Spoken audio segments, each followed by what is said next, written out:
binigay ng Panginoon na dugtong ng buhay ko dahil noong 2020, muntik na ako namatay. Nag-50-50 ako dun sa tetano. Nanginginig na ako noon. Talagang ginaw na ako. Tapos, habang nandun ako sa ospital, nananalangin at nagbabasa ng Bible sa cellphone. Nabasa ko po dun yung sa nabal, aalalahanin ng Diyos.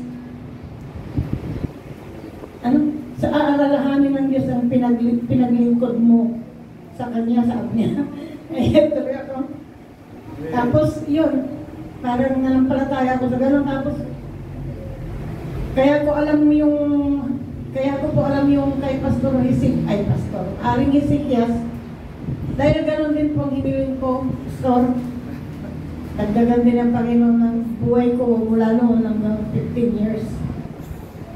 Di po, kasi kung yung mga iba Panginoon, pinagbigyan niyo, sana ako din. Kaya salamat sa Panginoon, buhay pa ako.